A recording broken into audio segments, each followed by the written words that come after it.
to black women or women in general.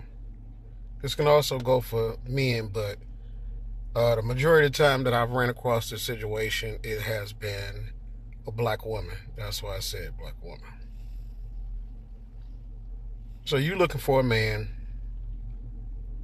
and you're with a guy, and the guy may have somebody, he could be even married, and he's selling you all. He remember that song? It says, "Tell them what they want to hear." He's telling you everything that you want to hear to the T. He loves on you like you're the last woman on earth. But anytime you get ready to talk about emotional things, when are you going to leave your wife? When are you going to settle down with me? When are you going to win, whatever? You could just bring it up. You could have never brung it up and just brung it up. And he gets upset that you're bringing it up. Or he doesn't want to talk about it. Or he brushes you off. Now, first of all, you would be wrong in the situation if he already has somebody and you're going along with it. That's your first mistake. And this can go for a man or a woman. Then you have the woman that's with a guy that doesn't really want her, but she's in what I call the filler role. The filler role is somebody that's there just to fill his or her time while they are either waiting for a certain person to take them out of the filler role that they put you in, or they're waiting for that Mrs. Right or Mr. Right to come into their life, and meanwhile they're going to use you to do all the things that they want out of a relationship because they know you want them more than they want you. So they'll use you for company, dates, to go out. They'll even spend money on you. That doesn't bother them because you're taking care of a physical need, a mental need. They need somebody to lay down with because they don't want to sleep by themselves. You're a filler. If they want to go out to eat, but they don't want to go out to eat by themselves, you're the filler. They want to go to the movies, but they don't want to be seen at the movies by themselves. You're a filler. You're nice looking, and they got a company Christmas party, and they take you. You're a filler. You may work with this person.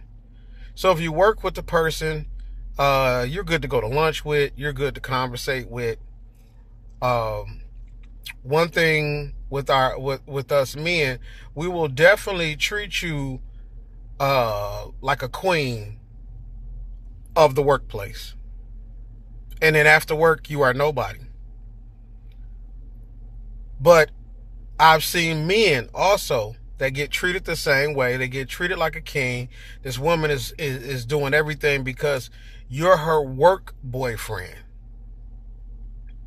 No more, no less. And once you leave that job, you are nothing to her until tomorrow morning. Stop being people's fillers. Because what ends up happening is you share everything. We share everything with them. You share your thoughts, your innermost feelings, your body. When you share your body with somebody, that's when you get that's a soul tie, because it's something intimate. You're letting in somebody inside your body, or you're putting some inside somebody.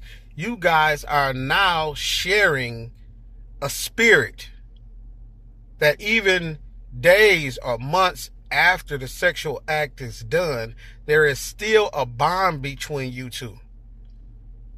That's something that you can never get back 20, 30 years from now if you sleep with that person. Because you did it. It's too late. The only thing you can do is go to God and say, Lord God, please remove any soul ties that I have with this person or anybody else, and let me move on. But anytime that you're with somebody and you are basically not allowed to bring up future dates, you're not allowed to bring up where do we go from here? Where do you see us? What do you see us at? What do you see me as? Do you see me? Where do you see us in 5 years from now, 10 years from now, 20 years from now? What do you ever want to have kids? Where do you want to retire at? If those questions, anything pertaining to the future in this relationship, in your relationship with this person, any questions about just let it be me and you? Why can't me and you start a relationship? Why can't it just be me and you in whatever scenario?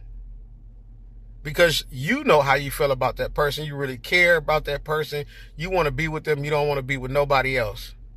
And they get upset anytime these subjects are brought up. You're just a filler. And I've had 2 women at 2 different jobs talk to me about a guy that they were dealing with. One lady, this guy was single, but he was talking to other females, even though she didn't know. She found out later. Also ended up finding out that he went both ways. Then another female, it was a work situation with an older guy. She's just trying to get away from a guy that's married, that she's head over heels for, and did everything possible to try to get this guy to understand that she was the one. She talked about how one time she loaned him a significant amount of money. He paid it back, but I just wanted to show him that, no matter what, I'd be there for him, and whatever he needs, I cook for him. I put on lingerie. And I remember one time I came to the door and I didn't have nothing on but a raincoat and lingerie up underneath. I did this, and I have a car and I have a place, and all this long list of things she went down about. She's responsible, this and that. She goes to church. First of all, you with somebody that has somebody. And 9 times out of 10, if you get with somebody that has somebody, you're going to lose that person the same way you got them. But how can you pray on a situation when you land with somebody else's husband or wife? How can you look forward to something when you're helping ruin or end somebody's marriage? You lowering your standards already by even jumping into that. Now, I could even understand if they've been separated, they don't stay together, he don't deal with her, this and that, and they just haven't gotten a divorce yet. But at the same time, it's up to you to say, hey, go get your divorce first and then come holler at me. But these 2 ladies let these men take them through hell and back for months, years. Then guess what they did? The next relationship, they went ahead and did the same exact thing that they did, that they took the time to get out of. All that trauma, all that stuff that they had went through, they turned around and did it again with the same type of man.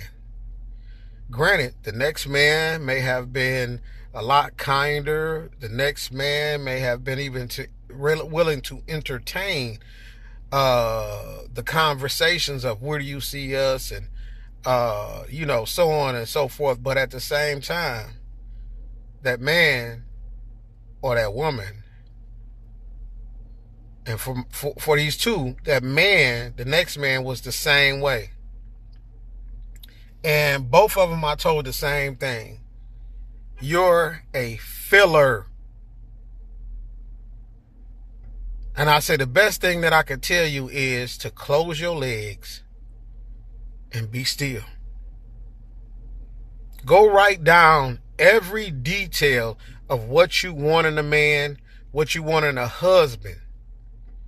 Pray over it and put that letter away. But close your legs and sit down, because obviously your choices are bad and you haven't gave your mind enough time to get clarity to move on. So I'm going to go. My lunch break is over. Hey, don't be nobody's filler. You are well worth somebody's full attention, somebody's full heart, somebody's full devotion and loving and understanding. Stop settling for less. I love y'all. Peace, peace, and peace.